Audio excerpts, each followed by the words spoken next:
podcast.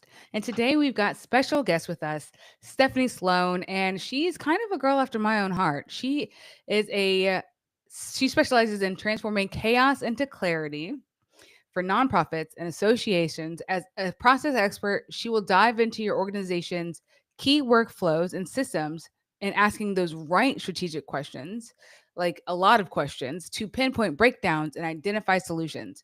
She understands how critical tech systems are to support organization success, ensuring seamless integration and optimal use of technology. Her expertise in streamlining workflows, creating SOPs, and implementing order can significantly increase member retention, volunteer engagement, donor contributions, and overall organizational satisfaction by substantial margins. This efficiency frees up organizational staff to spearhead new initiatives and drive growth, literally keeping them where they are supposed to be in alignment with their calling. Her love and experience with nonprofits and associations began as an intern at the Kennedy Center and has expanded over 3 decades. She has accumulated extensive experience working with various nonprofit organizations and trade associations, gaining in depth knowledge of both internal and external processes and program management that influence profitability, success, and satisfaction for all involved staff and team members, volunteers, and donors alike. Thank you so much, Stephanie, for being here. I'm so glad you're here. How are you Yay. doing today? I'm great. I'm great. And thanks for having me. I've been kind of binge watching your show, like past episodes. And I feel like I'm in an awesome company because you've had some amazing episodes and just great topics. I'm happy to be here and geek out about my favorite thing. Right? Like I am you were just talking to me about like the stage of life that you're in and like how everything's like ADHD and I'm like, yes, that's why I have to have a system because if I don't have a system, I'm the breakdown. I am the breakdown. I'm the one Yeah. that's going to break down the system. Yes. Like to like 100%. how I Mhm. wake up and like all the things and like if I don't do things on order, I'm going to have a bad day. It's just like my brain is just going to It's very true. And honestly, that I test that theory a couple times a week. And you wake up and things just like you're like, this is my day. And that then you take a hard right and you're like, this is not my Yes. day. And then you're like, okay, Lord, how do we figure this one out? And again, part of that is like the growth of getting pushed like outside of your system zone, which is so uncomfortable Yes. for those of us who are so systems process oriented. But yeah, most days I'm like, can I just do my thing? And then we're good. So did you start off with systems or like how did you come to this systems part of your business? I did not. And this is an interesting story. So um my career before my career break, which is so, like explicitly put on my resume, career break. And I did. I mean, when we got married, that was my intention. My husband was in the Navy. I knew that was just how I wanted to be a stay-at-home mom at some point. I wanted to stay home with my kids. So, when that happened and when we were kind of like at the point where, and during that time, I did do some things. I was a substitute teacher. I was a ski instructor for a while. Mm. And, uh, just working with the kids in their classrooms and volunteering and that kind of thing. So just kind of, and I did some contract based work during that time too, but just trying to keep my finger in something during that time. But as I was kind of getting to that stage where I was like, okay, now what's next? Then COVID happened and we moved all the way across the country to Colorado. And being where we are, I knew I needed to do something remote. So I started kind of getting my finger in the pie with being a VA or a tech VA. And I worked with a bunch of different clients and small businesses and started to recognize that I really liked this SOP and systems kind of thing, a little bit of project management, OBM, DOO kind of stuff. And I like the tech stuff. That's where I really geek out. I understand how those systems work. And when I started working with Robin, I was really kind of like, okay, at this place where I knew I wanted to do something different because I wasn't feeling like I could market myself in that space.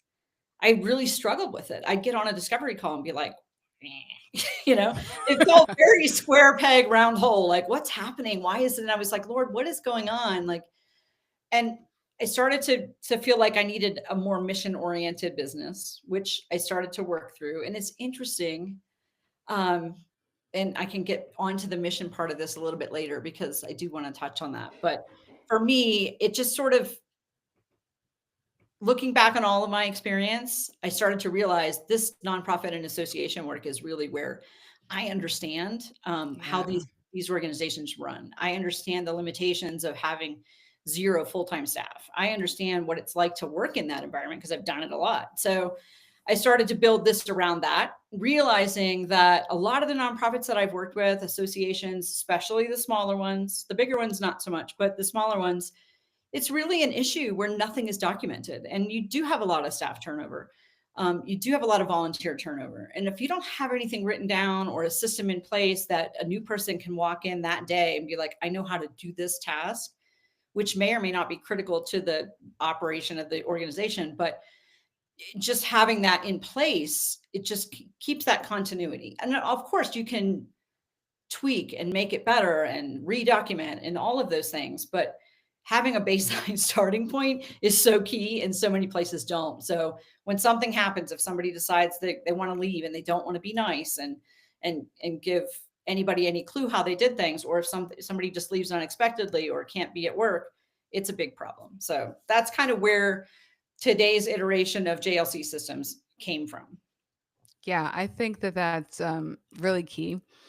And I think that so like I was in the military, right? And a lot of those things is very similar where there's constant turnover. People are constantly going in and out. And even within, if even if you're not PCSing, you might be going to a different shop, right? So you have to have that continuity notebook. That's what we call them, continuity binders or Right. whatever, with SOPs in them. So that way somebody could just pick it up and be like, okay, well, I don't know all the things, but I can at least get to the end Yeah. zone on this one, right? I can at Exactly. least take this play. Yeah. And like a lot of those pieces, like you're saying, is in the volunteer world, which I really never like connected those two because I don't really work in that environment. But like that is so true. They don't have any of those things. I Mhm. was part of a nonprofit for a little while and I was part of their board, but like I wasn't hanging out with them every day doing all the things. And it was a very small period of time. And I was like, okay, well, how do we make this more like a business that runs like a well-oiled machine, Right. even when there's turnover, even when people want to get rid of these things? I think that's so good because people don't realize how important those documents are. And they think that they're important because they know it all in their head. But really, it's more important on a piece of paper than it is in your head, honestly. And it's not because we don't think you're important, it's because we know that you're important and we need to capture that importance on a piece of paper. Mhm. Mhm. Yeah, I mean, and it could happen at a critical time within your year. I mean, if it happens Yeah. right before your annual meeting or happens right before a big donor campaign is going out the door, if that's your main source of income for the year, if it could spell some serious problems for your organization if things go sideways. And your donors also, and your members, they want to know what's going on. Like if they're not seeing the website up to date, well, no one's figured out how to get in yet, or no one knows. I mean, it sounds crazy, but it's happened. I've seen it happen where everything lives in one person or one place, and that place is no longer accessible. So how do we manage? So Yeah. Yeah. So you said something about like you loving tech. What kind of tech do you love? Like, I mean, I love different platforms for project management and like different tools and stuff. But what are your favorite tech tools? oh boy, how do I go into a favorite? Um, I so right now I'm evaluating a association management software for a client. So I'm kind of in that's where my brain space is right now. So um, that's really kind of a fun place to live. It's kind of like the go high levels and things like that. Like in the nonprofit and association world, there's different systems that are geared towards member organizations or donor management and that kind of stuff. So it's all kind of under the same umbrella. Like I would call it, maybe someone would argue with me about this, but I would call it under the CRM umbrella. Yeah. But just like all the bells and whistles and understanding how that all interacts and how you can customize that. Um, I use ConvertKit for a few clients. I use it for myself, or Kit. I'm sorry. I'm sorry, Yeah. ConvertKit people. It's Kit. I mean, But it's new, right? yeah, I mean, understanding the automations and how you make things work. The like most association management software does all of that for you within the software. So it's kind of like the go high level of things. And I think that's funny that I'm using Go High Level as an example. I won't get into my feelings. I But think that's kind of cool though. Like it's almost like you're platform agnostic and you're just like, I know the needs of my client. Let me make let me find the right tool set for that client rather than making the client use a specific tool. I think that's yes. good. And that's really what I like about tech in general is like once you have a basic understanding of what all these things do, like Right. it's a CRM. It's going to collect your pipeline information and contacts and people who are in your pipeline, people who are former, customers, that kind of thing. And then it's going to automate things for you and allow you to do your email marketing. And then, some of them will go and do your social for you and all of that stuff. So once you understand how that all works together, and some people don't understand that, and it's kind of a weird concept for me, but some people just don't see the umbrella and how things fit together and how automation works and like the if then if this then that kind of situation. But I get that, and so it is agnostic. It's kind of Yeah. like how can we use this tool to make it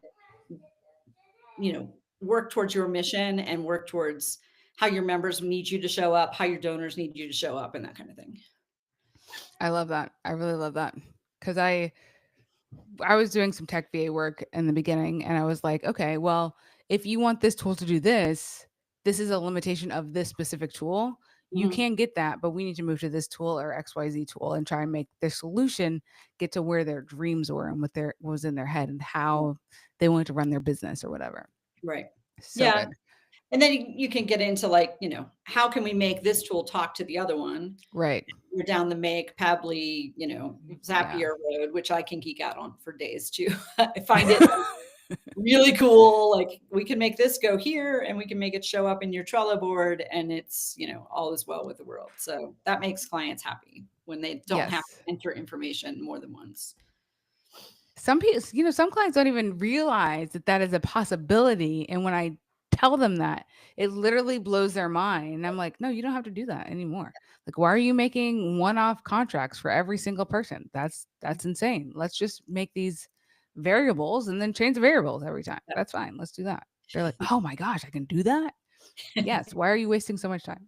Yes. And emails. Don't even get me started on the emails. Like, let's create a form and let's collect information that way, and then it can go into a Google Sheet or whatever. And then because we have an email thread that's 30 people deep, and I'm losing my mind. I cannot operate there. My husband will tell you, I'm like the emails, and he's like, I don't want to hear about the emails. So yes. So taking it out of the inbox and putting it in a place where it's usable blows clients' minds because I was reading something the other day and I'm not sure exactly where I saw this, but it's just about like all the decisions that your brain makes and how our brains were not really made and designed to make this many decisions in a day. And then there's an email. You're like, Yes. that's it, and so it just blows up Yes. and you're like, now I no longer can function because I got an email. So Mine is deciding dinner. I'm like, I'm done. Nope, can't do it. Done. yeah. Cannot process. There is It's information and data out there about like how those decisions and women especially versus men, how those decisions are just, they're not big decisions, but they're weighty in your day because and I forget why, but like you can feel that feeling where you're just like 4 o'clock and you're like, oh, nothing. I have nothing. that's when I'm like, where's my puzzle? I need a jigsaw puzzle. I'm out. Yep. So, on this road to this new like business, right? JLC and Mhm. like how you're doing business now. How did that happen? Like what was that conversation with God like? What was that conversation with your husband like?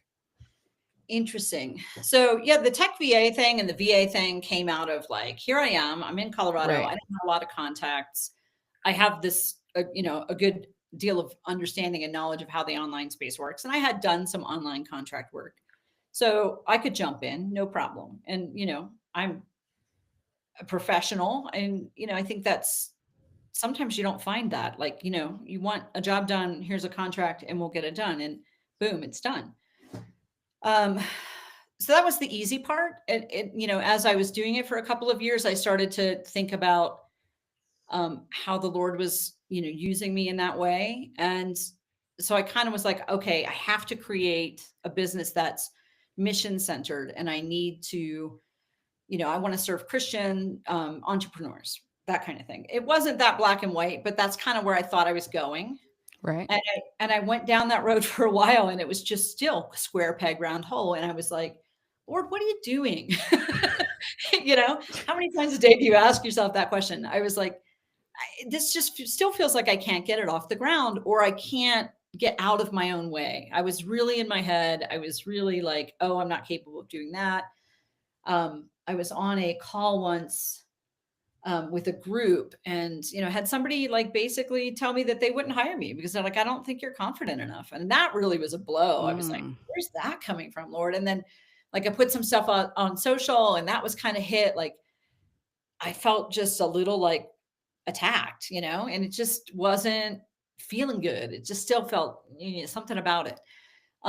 So for the last year or so, the Lord has been kind of teaching me that this isn't really so much about what type of work or clientele that I'm working with. It's more about what he's doing to me Yes. within the Yes. business, and what he's teaching me about myself, what he's teaching me about him. It's just been for a year of just, oh, you kind of have that thing where you're like, it's not working. It's not working. And then something happens and you're like, okay, I got it. I got it. So, so part of me is still sitting in that and waiting and sort of feeling that out. But another part of me is really like light years ahead of where I was even 6 months ago, just in my personality and my brain, and how I'm showing up with him, if that makes sense. Yeah. No, like this morning I have a call on Mondays for the Unapologetically Unstoppable Accelerator community, and it's our faith call. And Mhm. today we were talking about the state of the union and what that looks like as a kingdom entrepreneur. What is business, that landscape? What is that? And a lot of it was, it's not what you do, it's about who God is creating you to be Yeah. and who you're reclaiming yourself as. And it's like going back to his design and like shedding off all those preconceived notions and that I almost want to call it like good girl conditioning of being like, you're supposed to be like this and you're supposed to do this and you're supposed to do it this way, and you have to make sure your husband has all these things and blah blah blah blah. And like, some women aren't created like that. I'm Yeah. not created like that. Like, I love my husband and I am very dependent. Like, I can't live without him. Mhm. But I'm not going to sit here and cook him dinner and serve him on a silver platter. That's just not going to happen. That's just not who I am. It's just not He'd gonna be happen. like, Who are you? And what have you done with Yeah, my he'd be like, life?" is this poison? What is happening? Like, did you really cook this? Being Like, punked. he's That's it. yes.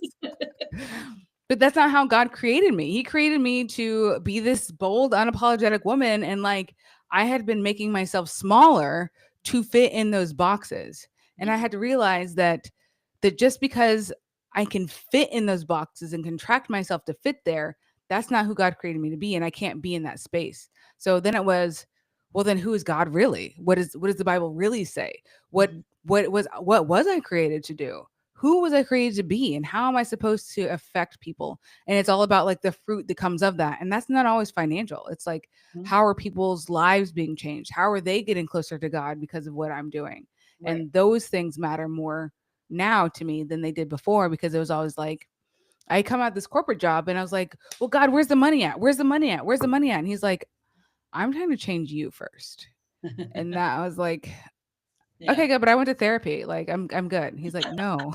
That's not what I wanted, right? I mean, and that's kind of, that is, it's not really the way you think it is going to be when you jump into going in business and you're like, I'm doing this thing. And about 500 times a day, you ask yourself the question, like, did he really call me to do this thing? Yep. And that's an interesting place to be, right? Because I think it's healthy in some respects to say that to yourself and ask yourself that question occasionally. But 90% of the time, it's the enemy saying, you're in the wrong place. You're doing the wrong thing, because I, you know, he's most likely trembling, going, Yes. this is going to be big. This is going to be huge. Or even just a little bit of something for the kingdom that um, is terrifying to him. So I try to stand on that often. Yeah. And you kind of have to repeat that to yourself over and over again. It's funny, part of this whole journey coincided with my decision to do the Bible recap. I don't know if you've ever done it. Oh, a Tara Cobble. Tara Lee Cobble, yeah. I absolutely like loved it. Like it's so systematic. So like my husband was like, you're never behind. And I'm like, no, I can't be behind. Like I can't, there were a few days where I had to do 2 in a row, but like on the weekends I would catch up like 3 or 4 if I missed a few. Like he was like, it's like not that big of a deal if you don't finish on December 31st. I'm like, yes, it is. Yes, it is. So absolutely. That shows you a little bit about my brain and how it works. But just having that every day, and I was reading the Bible every day and I was studying, but it wasn't the same. Like this was so systematically through the Bible, having that question every day of seeing God, like what's your God shot? That question was huge. And being able to walk through that at the same time I was kind of walking through this other stuff was a neat kind of thing to do. So I would recommend it if anybody hasn't done it. If it's just I think it's a great tool. So Yeah, I think that the way God orchestrates those things, right? Of you being like, all right, I'm going to do this. And then him just like pulling and pulling and pulling you closer to him. And when you seek him, it's like, sometimes you're like, God is so far away from me. But then, like, when you're seeking him, he's like right up in your face and he's constantly, you hear him so much clearer than you ever could before. And that's like, I don't know. That's always great because, like you said, the enemy's always trying to get us off track. He's always trying to convince us that we're not who we say we are, yep. who God says we are, rather. And he's always trying to convince us that we are something else or we're not good enough or that we don't have the ability to. Sometimes he gets in my head. Like, I'm not going to lie. Like it's so easy to just be like, yeah, I could just go back to tech, go back to IT, go back to the corporate job. Mm-hmm. But then I'm like, but God called me to this. And if he called me to this, there's a reason for it. Right. If he called me to this, he's going to equip me for this. And if he called me to this, then I have an appointment over my life and I can't mess that up. And no Yeah. matter what I do, he's going to take care of me because I love him and I'm trusting him with this. And yes, of course, sometimes we're like control freaks. I don't know if you ever are. I'm kind of a control freak. No. A control freak? Right? No. And so I'm like, God, I want to do it like this. And he's like, I need you to just chill and trust me. And I'm like, but what if you get it wrong, God? But we all know that God's not going to get it wrong. But like, I have those doubts. Mm-hmm. I think he's okay with us saying those things and then 100%. walking it out. You know what I'm He saying? Like, knows. I mean, he knows that it's like if you ask me about my favorite Bible verse right now. do it. Tell me, what is it? It's Psalm 23, which is the cliche, right? But I did this study and it was probably right around the time I started this journey, like before I got really like, okay, I need to be mission focused. I was doing this study on Psalm 23, and it's the pastor who pastored the church that we attended when we lived in Virginia. And he did I think it's a 4 or 5 part series on Psalm 23. And at first I was like, here we go again, right? Psalm 23. But he went into great detail about it. And he touched on, I think it's the last name is Keller, wrote a book called Psalm 23 from the shepherd's point of view or something like that. I am butchering the name of his book. I apologize. But he talks about sheep and we went into great detail about sheep, which I didn't know much about sheep. Like we did 4-H, but we were rabbit 4-H people. So I knew nothing about sheep, but sheep are dumb. They're really dumb. And I think at one point he was like they get lost easily. They're one of the few animals that have no internal compass, right? If they get lost, they're like, I can't find my way. And then they got nothing. They just are like, I'm here.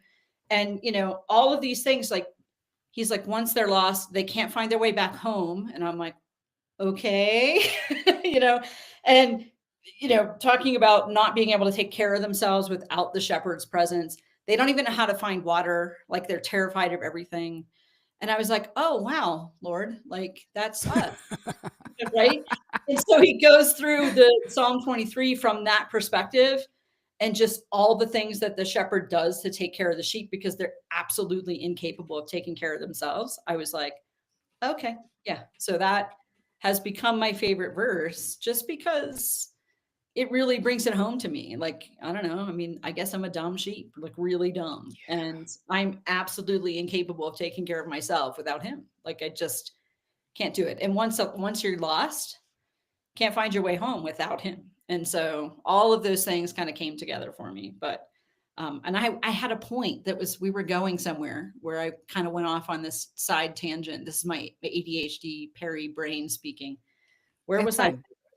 We're just gonna keep going because I Yeah. don't know because my brain works the same way. I'm like in the story. I'm like yes, because then I was gonna say something about like when COVID mask came out and everybody was talking about you're being a sheep, you're being a sheep, you're being a sheep, and I'm like I want to be a sheep, but to God, right? But I do want to be a sheep. I do want to be a sheep. I want to be His good sheep. Like Right. I obviously they're all dumb and they like they're literally one of the dumbest animals on earth. They are like not smart. Yeah. Yeah. I mean, Not. yeah, he goes into like the anointing their head with oil. Yes. I always just kind of assumed that was like more of a David thing. Like he was anointed to be the king and blah, blah, blah. But no, No, like it's like sheep are like tormented with these bugs.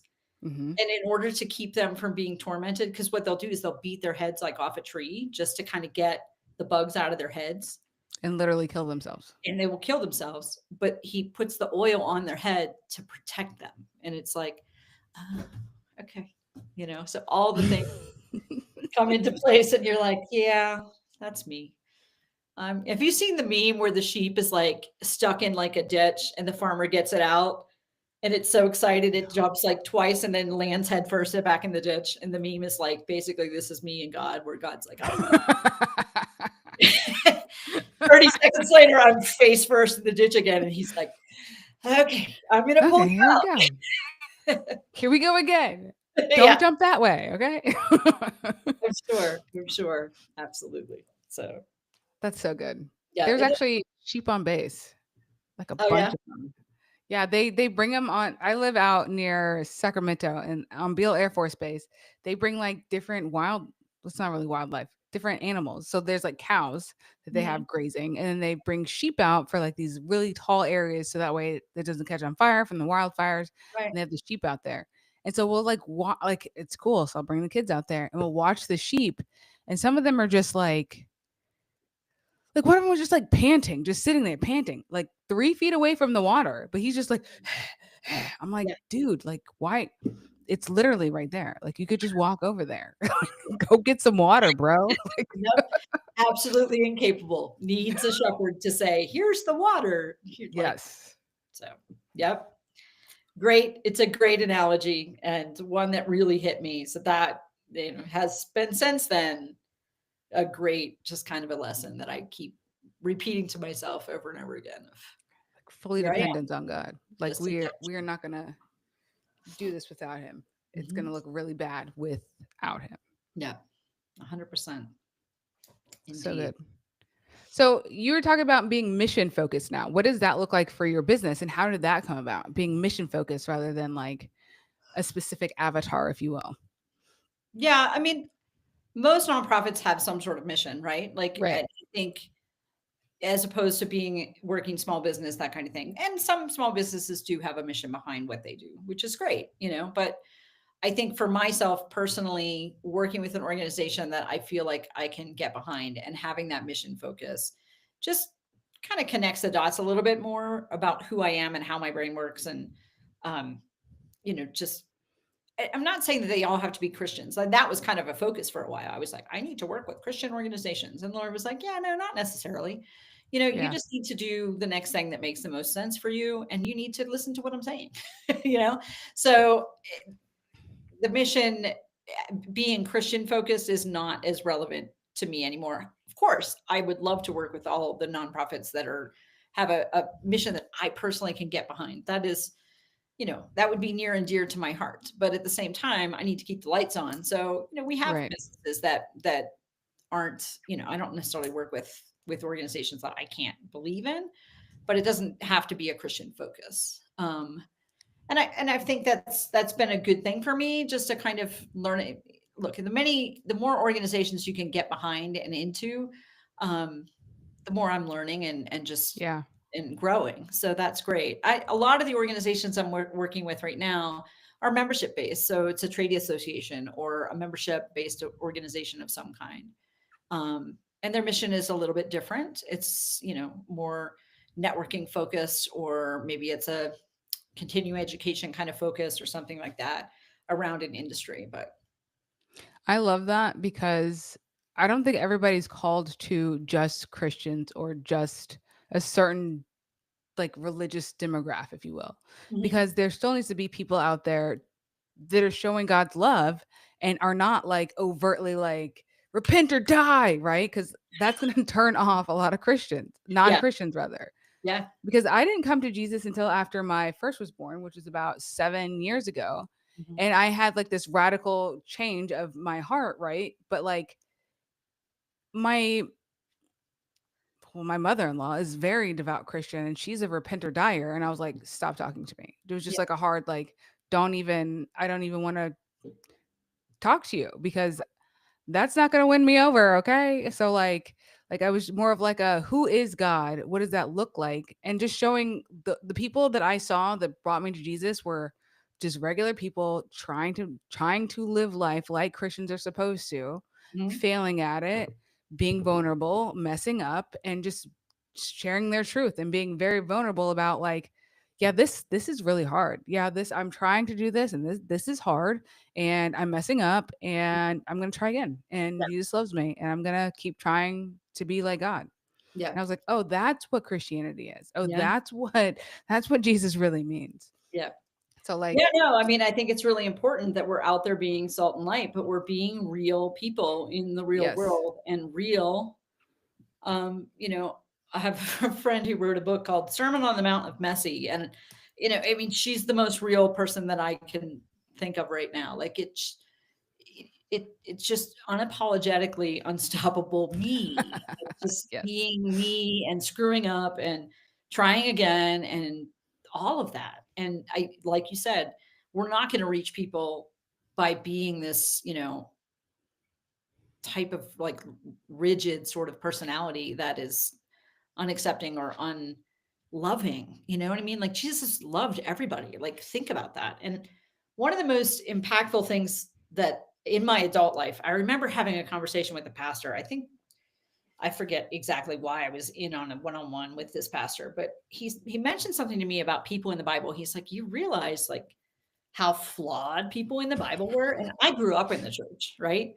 So I grew up in Sunday school. I grew up going to church every Sunday. And I never learned that David was an adulterer.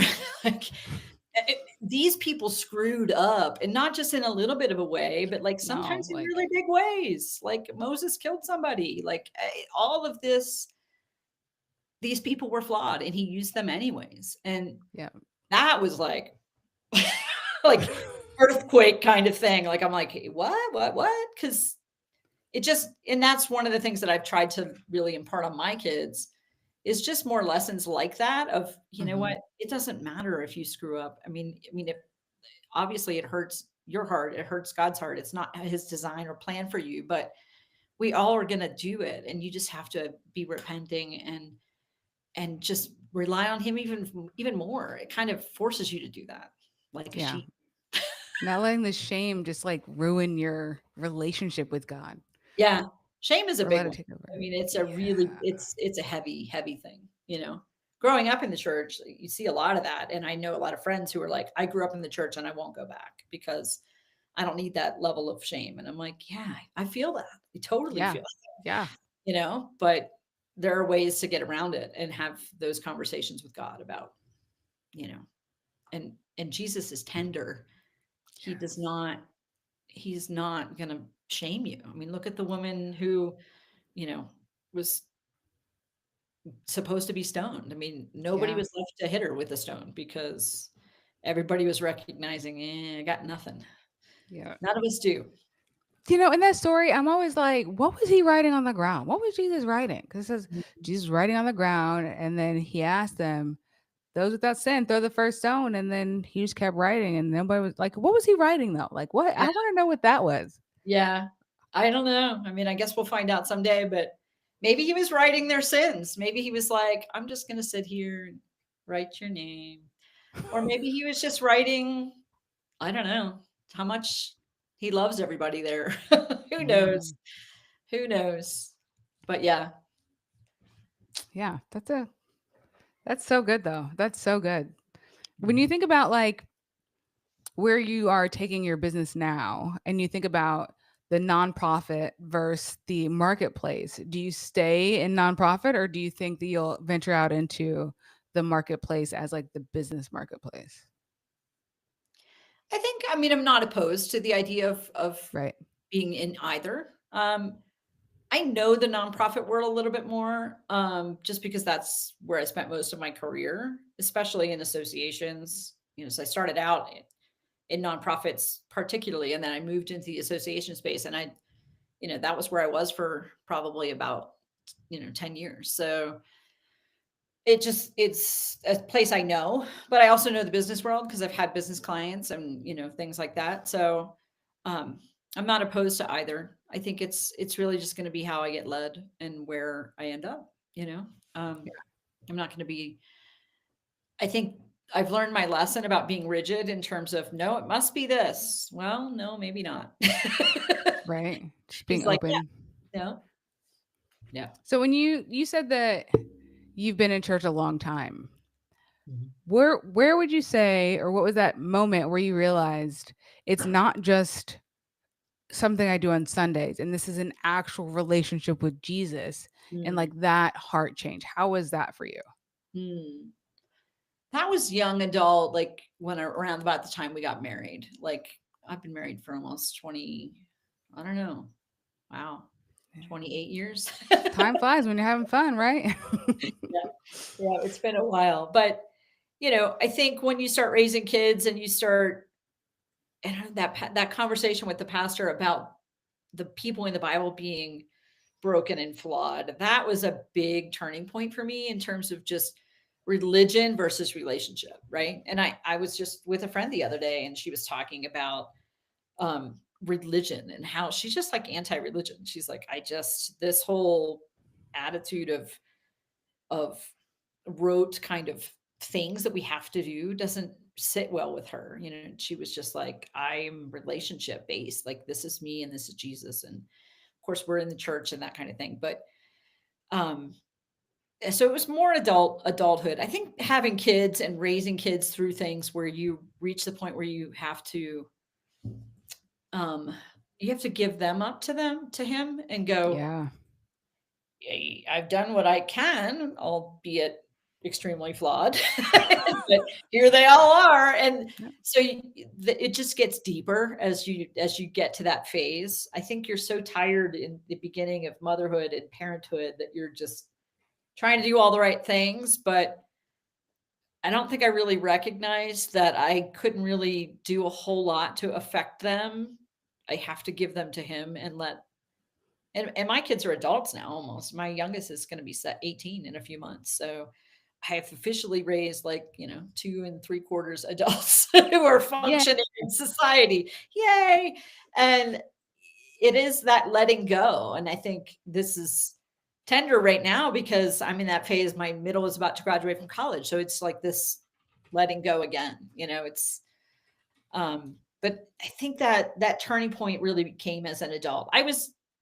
We went to church on Sundays, but I think it was more transactional back then. I Yeah. felt like I had to be there and I was doing all the right things and therefore I was a good kid and all was well. But no, it's so much deeper than that, and that came with time. And I think with some people I know and kids that I know, more and more kids now are getting to that point at an earlier point in their lives, which I think is fantastic to watch. It's great.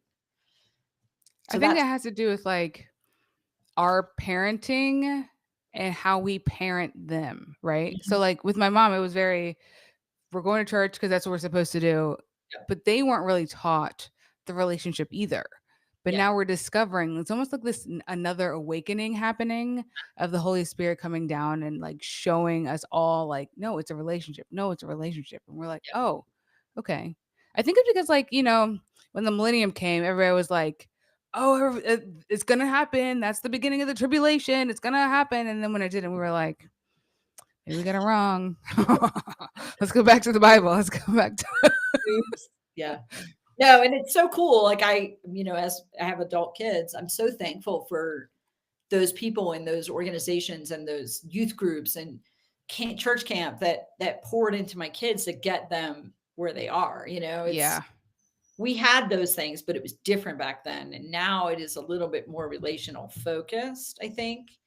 And man, I mean, how can these kids not have fun at camp? I mean, you Right. see stuff at camp. Like my daughter went to a camp with the church we were currently with. It's in like Oklahoma somewhere. And the first year she went, they had like a live stream. I mean, this was great. So we went to a big church in Virginia and, full band, worship time was awesome. Teaching was amazing. We had guest speakers all the time. Kids went to camp. It was similar. They would go, they have like full on rock star, like, bands coming in to worship with these kids. I think when we went to camp, it was like we got bug juice, we got a cabin with like holes in the screens. There were giant spiders in the showers. I remember that very clearly. And like the worship time was just like somebody in a guitar, which was great. But these kids are on a whole nother level. Right. It's like they're getting the full experience. And maybe that's somewhat of can be a negative, but I think for them, it's meeting them where they are. It's giving them the social media stuff that they can Yep. feed their social with this kind of stuff as opposed to the other stuff. So that's kind of cool. Yeah. I'm jealous of my kids and camp. I want camp like this. I want to go. Like I told my husband, I'm like, they should have like a couples camp with a good, great band, great teaching. Worship is like 45 minutes. We would have a blast. It sounds like you're creating a retreat and I'm I know. in. I know. I want to go. I want to go. Yeah. They also had like this big swing, like a big, like, um, one of those, like a zip line kind of thing. And I was like, that looks, Really? yeah, had all kinds of stuff. We didn't even have a pool. We got to float in the river. That was like the fun. Here's a big mud pit you could go float in. Good times. So tell me more about like SOPs, how you help businesses, well, nonprofits, what that looks like when you come in there. How does that work for you? Like what is that? Well, not how does it work for you? How does it work for them? Like what does it look like? You like come in, you do an audit, you do some like tell me that process. So the process is it's pretty simple. You come in, and I think I always ask a client to say, like, what are the top 3 things that you think are bottlenecks? And we can do like a strategy session to talk about like where things are falling down. Because sometimes people don't even know.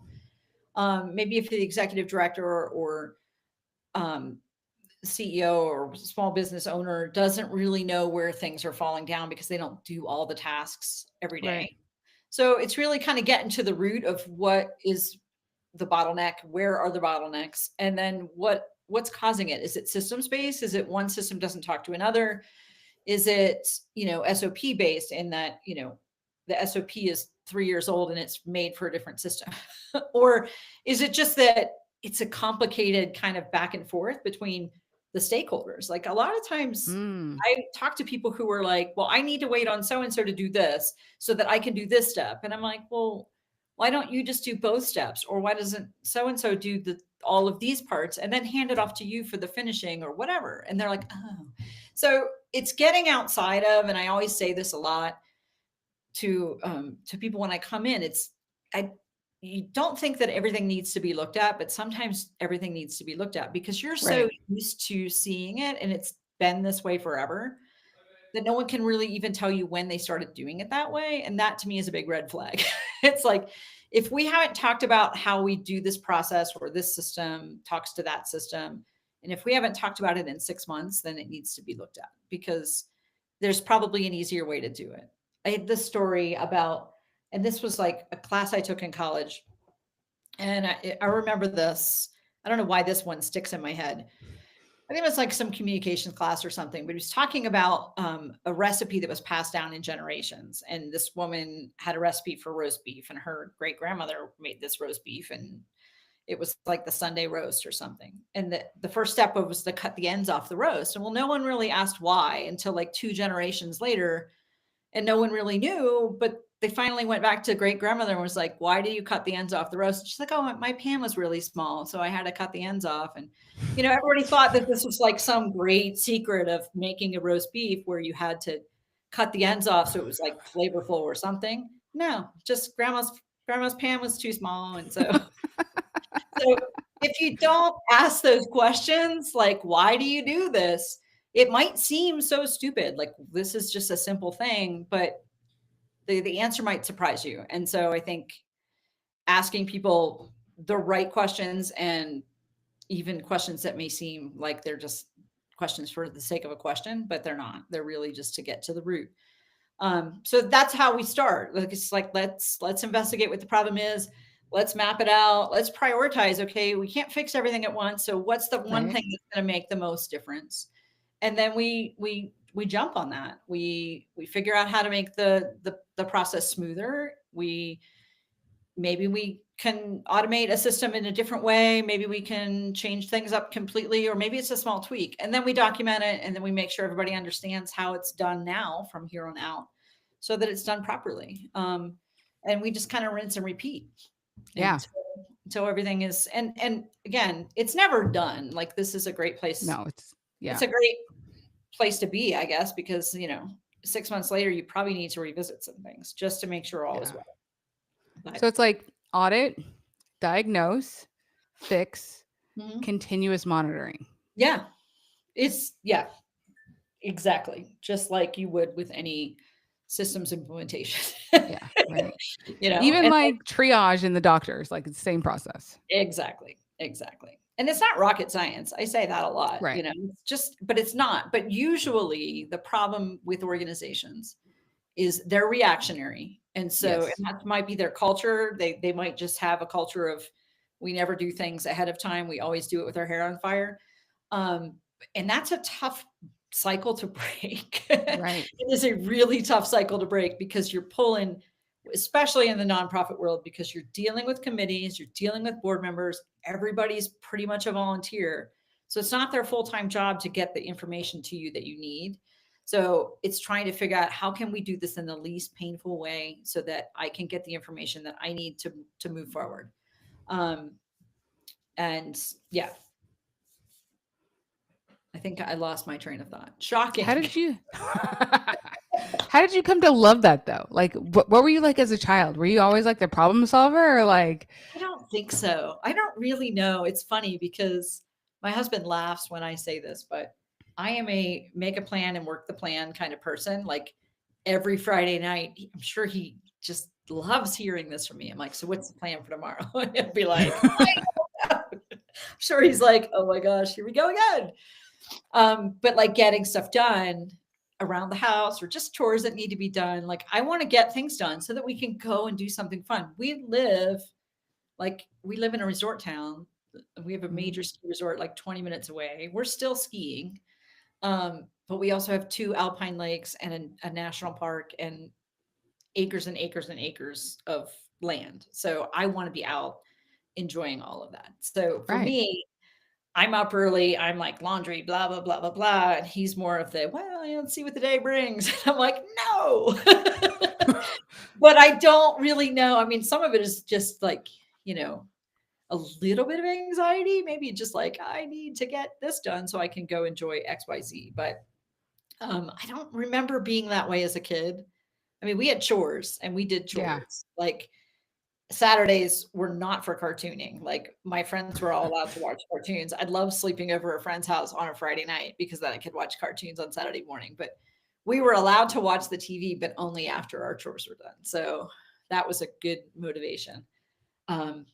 But yeah, I mean, I think that it might come from there, but who knows? I don't remember being like this in college. Like, I don't remember being like a, super organized and systematic person. I think I just got stuff done with my hair on fire, sort of. Maybe. But when it's like just you though, it's easy to just be like, "Oh, I don't need a system." But like when you have to like deal with other people, you're like, "I need you to do this so I can Yeah. do these other things." Yeah.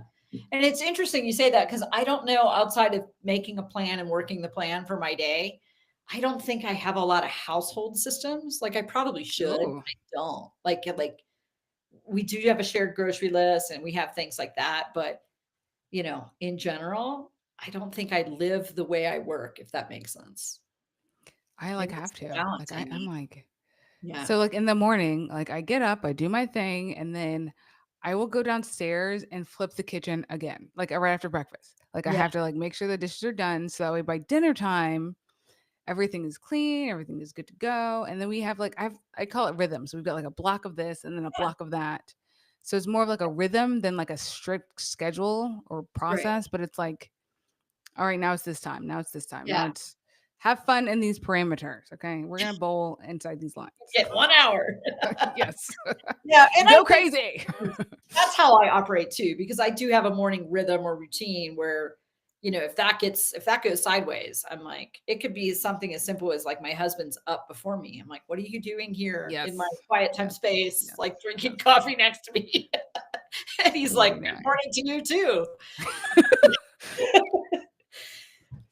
Like, leave me alone. Okay. I just need this. I Yeah. just need it like this. Okay. Well, and I think we all have our time where it's like, I just need to be in my A little bubble. quirky. Yeah. Yep. It's Well, this funny. has been such a great conversation getting to know Yes. you and talking about systems and processes. If anybody wants to work with you on the nonprofit side or in the marketplace side, what does that look like? How can they connect with you? You did say that you had a free resource for them, the 6 myths about SOPs and why your organization can't afford to ignore them, which Yep. I'll put in the show notes and in the chat. Awesome. Um, what else would you like to talk about? How do you help them? How can they find you? Well, you can get more information about, what about me and about what I do on my website, which is jlcsystems.com. And there's a link there that you can click to email me and we can start a conversation. I think that's the best way to do that is, let's just talk about your situation. Like what is driving you to say I need help, because Right. everybody has that one thing that they had like a kind of a bell go off in their head, like this isn't working, or maybe you've known for a long time it's not working, and it's time to prioritize, how that all goes together. Um, and we can start a conversation about what that looks like, about what kind of outcomes you might get, and you will get from having like this kind of system and process audit, if you will, or just to make life easier. I mean, sometimes, especially in the nonprofit world, I've said this, you don't have full-time staff. So you're relying on a lot of people who are donating their time. And maybe you have one part-time contractor who's like 5 hours a week. And that's a lot to get done and keep moving. And if you don't have the systems, it can make your life miserable. It's your Yeah. life because you're like reacting and everything is you can't really map out your day. You can't make a plan and work your plan because you don't have a plan. So I think that's how that would be a great way to start is just let's have a conversation about it and see if it is something that, you know, that you feel like is going to be helpful. And I know it will be helpful, but just every situation is kind of different, if that makes sense. Yeah. So go ahead, everybody, and go ahead to her website, jlcsystems.com, and I'll leave that in the show notes as well. And we would love for you to connect with Stephanie on all things. She's going to work the system with you. She's going to figure out what the system is, what you Yep. need, and she's going to help you out. Thank Yep. you so much, Stephanie, for being Thank here. you. It's been really fun. I appreciate this. Yeah. Very fun time chatting away, geeking out. I love it. All right. Thank you guys so much for being here. Have a great day. Bye.